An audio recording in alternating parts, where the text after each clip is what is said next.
Hello and greetings from Northwood.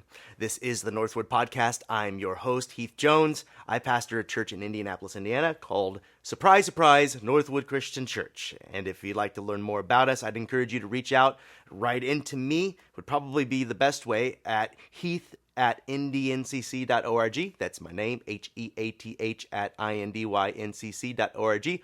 Or if you're one of those increasingly rare types that prefer the snail mail, our address is 4550 Central Avenue, Indianapolis, Indiana, should you want to write in. And before we dive in, I should say, same as last week, schools are in session here at Northwood, so if you hear shouts of children playing in the background or basketballs bouncing or different noises, this is what it is, and I hope it isn't too distracting for you. The Northwood Podcast is produced by the All Indiana Podcast Network, and in case you don't know, the All Indiana Podcast Network produces podcasts made in Indiana and often about topics of interest to Hoosiers, Hoosiers being what they call folks from Indiana. And the topics run the gambit from sports to politics to hobbies, even pets. So we encourage you to check out what they have to offer. You can find them at www.wishtv.com/podcasts. That's wishtv.com/podcasts. Lastly, I've noticed that our subscribers on our YouTube channel have sort of flatlined, meaning that we were getting new subscribers, but that seems to have topped out. So if you are watching this and haven't subscribed yet, please pause the video and do so. Or if you're listening to this as a podcast, please pause the podcast and follow, subscribe, or like us by way of whatever app that you are using to listen to this podcast. And that way, you'll be notified when new episodes are released, and all of this should help funnel more traffic our way. In other words, this can be your way of spreading the word. Now, here in a moment, we'll be going over a Bible passage from Matthew chapter 15. But first, we need to pause for some ads for our podcast audience. So, here are some ads. And we're back.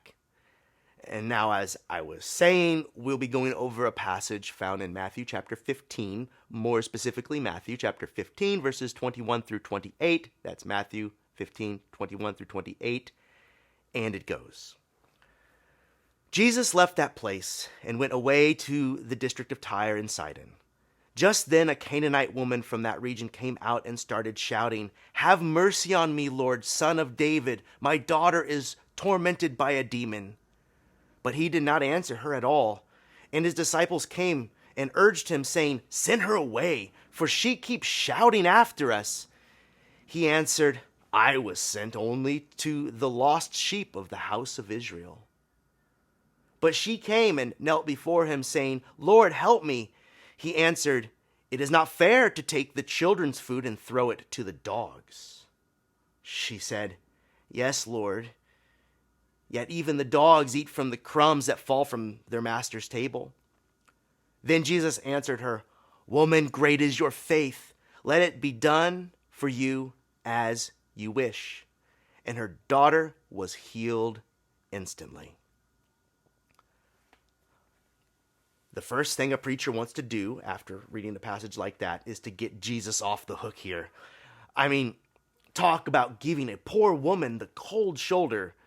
She's crying for mercy, but Jesus does not answer at first, and then it gets worse. But all of this is so unlike Jesus. We want to find a motive for his silence to set him back in line with the Jesus that we have met in other passages in the Bible. You know, the one who goes out of his way to engage a stigmatized outcast like the Samaritan woman that we read about in Luke chapter 4, and there's many other stories besides in all of the Gospels. But here, Jesus meets her cries for help with silence. And the disciples egg him on. They're following his lead in a way, asking Jesus to send her away because apparently her shouting was a nuisance. Jesus then answers, but just when you think things are going to get better, maybe Jesus is going to rebuke them at their coldness, he says something that reinforces one major cultural boundary of that day. The opening line to this story identifies this woman as a Canaanite. And Jesus says, "Hey, I was sent only for the lost sheep of Israel." That's a way for Jesus to basically say, I came for my own kind and my own kin. And here He's giving voice to his own culture's prejudices, and this, to me, strikes a discordant note, to put it mildly. Now, actually, the Canaanites weren't around in Jesus' day, but by this point in history, the word had become something like a shorthand, a pejorative shorthand for Gentile, generally speaking. Or, in other words, people like you and me. We often see ourselves in the characters of the disciples, but you're not meant to here if you're not a Jew, because the disciples were Jewish, Jesus was a Jew. In these stories, if we were there, most of us would have been in the Gentile camp on the outside looking in. The divisions between the house of Israel and the various other Gentile peoples, those divisions were deeply entrenched in Jesus' day and had been for a long time. So Jesus here is only saying out loud what everyone else has all felt. In other words, go away. You are not like me, Canaanite, Gentile. You are not my in-group, my tribe. And I'm here to help my own kin first and foremost. God and country, or in this case, the lost sheep of Israel. Or, for some actually, country first and then God if there's room. And at this point, I'm nervous. This is not the Jesus I have known reflected back at me in this story. I'm hoping that he's going to let us down off easy pretty soon. But as you already know by now, if you've read on, and we just read it, it gets even worse. The woman kneels before him in plaintive fashion, pleading, "Lord, help me." And Jesus answers, "It is not fair to take children's food and throw it to the dogs." Gulp. It's what he said in this story. And so now my skin is crawling. I'm feeling very uneasy because Jesus is embodying the prejudices of his own day, naming his own kind as his kin and the people like this woman as, well, there's no getting around it, as dogs. I don't like this at all. But Jesus was human. Sure, uniquely human. For in Jesus, we see humanity and divinity intertwined. But Jesus was human too. And in moments like these, we really see that come out. So am I, though, and so are you. We're all human here. And it's comforting in a way to see that kindred between us and Jesus. Sometimes we forget this when we talk about him. We forget that he himself admitted to his physical and psychological weaknesses in moments like before his execution, asking that God may spare him for what was about to befall. Saying he didn't want to do that. He wept and sweat drops of blood. There are other moments where Jesus' fatigue hinders his ministry. And here is an instance where he seems to verbalize his own culture's prejudices. As some think that here is a moment where we see Jesus' humanity in full view, right along with the ugly. When Jesus said, "I was sent only to the lost sheep of the house of Israel," he was not saying anything that would have been controversial in that setting. In fact, showing her compassion would have been more scandalizing than his slander, calling her a dog. Everyone would agree. God is saving us, they thought. And those Canaanites, or people like this woman, not God's business. God is against them, and so are we. Now, before we move on, I should float an alternative theory, one that is plausible and seems to fit with the Jesus that we know from other places in the Gospels, because this Jesus, the one who would dismiss a woman and her daughter, calling them dogs, this is a Jesus that feels out of step with the other stories about him. So it could be that he is vocalizing his culture's prejudices on purpose to make a larger point, that he's, in the end here, at the end of the day, just throwing their prejudices back at them by showing them a better way to treat those that we find difficult to let in. Perhaps Jesus knows the hearts of his disciples and knows that they will struggle with letting a woman like this in, and so he is just verbalizing their own prejudices to help them work through it. Maybe. Perhaps Jesus does not really mean the cutting insults that he throws at the woman, but is rather giving a blunter expression to his disciples' sensibilities. For they are the ones who do approach him, after all, with the complaint, "Send her away. She keeps shouting at us," they say. I recently heard a story from a fellow pastor in the city that might make a similar point, where a couple who lived in a large, unsightly Astro van from the 1980s had their vehicle break down in a church parking lot. And they were a homeless couple who lived in that van. And so they were stuck. And since they weren't causing any harm, the pastor of that church and her congregation decided to let them stay in the parking lot until they had the funds to repair their only shelter and mode of transportation, that van. But wouldn't you know it, nice neighborhood, people kept complaining. That old ugly van, what an eyesore. And so my colleague was approached several times by complaints, by complainers in the community about that and how they felt it was unsafe and unsightly and all of these things, until finally she said to one of them, "I'm sorry that their homelessness is such an inconvenience to you." So in a way, here is my colleague, my friend, who's a pastor, throwing a woman's sentiments back in her face to expose them for their ugliness. So maybe it is not fair to take children's foods and throw it to the dogs as Jesus' way of doing that. To which the woman responds, "Even the dogs get the crumbs that fall from the table." And what she wants us to know, and what Jesus wants us to know today is, yes, even the dogs are deserving of every good thing they need to survive. God's eye is on the sparrow after all, as we've read in another passage in Scripture. And this woman and her daughter, they're not dogs. Not that there's anything wrong with dogs, but they are our sisters and our mothers. They are, in fact, our kin. They are children of God. So crumbs, is that all they are deserved of? And when I really think about it, I'm reminded of the times when my own culturally ingrained sensibilities kick in and I reinforce the barriers between myself and the people I perceive to be not in my in group. I'm thinking now of people I pass by all the time, strung out, acting erratically, poorly dressed.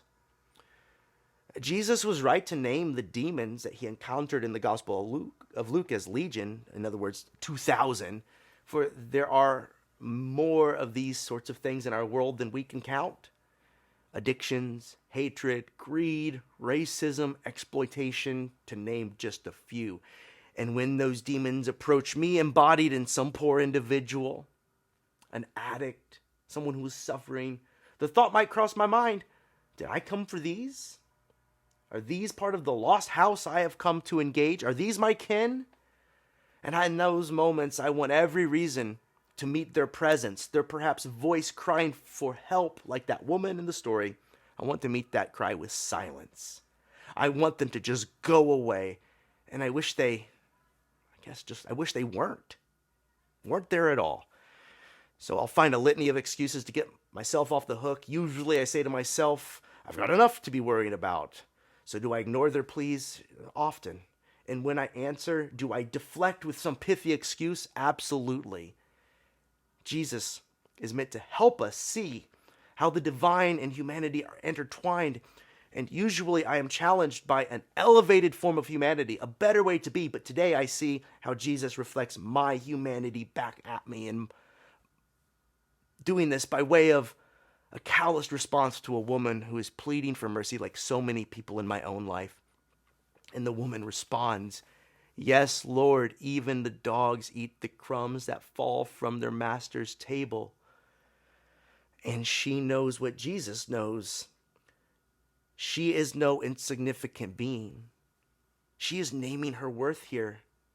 She is God's daughter, so God will help.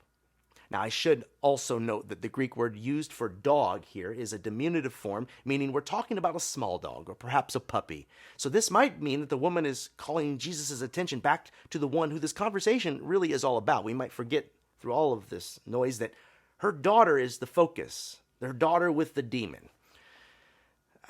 Behaving erratically, perhaps. So this causes me to reflect on the ways that children are often, these days as well, footnotes in these conversations. So when we fail to address the needs of outsiders, we're often forgetting their children as well. But the woman elevates the concept of dog here, insisting that it has a right to crumbs at the very least. So then Jesus answers the woman, "Woman, great is your faith. Let it be done for you as you wish." And then her daughter was healed instantly, the text says.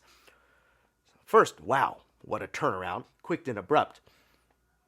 But I've seen it before. These are the actions of someone who acknowledges and faces this deep truth.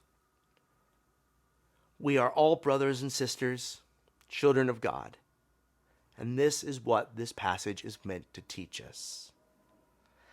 The woman asked first for healing and then for crumbs. I think that we, you and me, can probably do better than crumbs.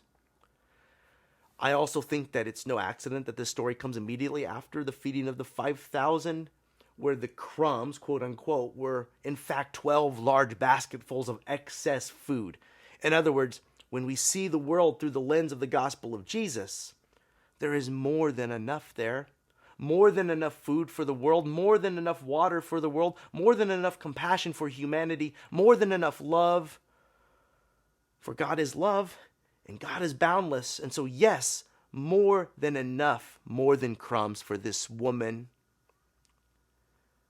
And Jesus did give more than crumbs, and so should we. So the journey that our hearts must take throughout this story and moving forward, in relation to the people in the world, is the journey Jesus took us through with this woman. He was first moved from silence, or that seeming indifference, as we so often have for those who are in need in the world, to begrudging engagement. In other words, we might get up and move, but we're a bit bitter about it. And then he moves from begrudging engagement to condescending conversation.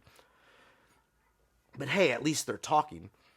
Then, through the course of the interaction, Jesus broadened the scope of the gospel's mission to include those who were, for centuries, seen as outside of God's priorities. Jesus says that the woman has great faith, and you might have missed this, and because we might move past that statement so quickly, but in saying that she has great faith, that puts her in the same league as the ancestral heroes of Jesus' faith, right there with Abraham, Isaac, and Jacob, who were also said to have had great faith. He is elevating her to that status of hero. Amazing.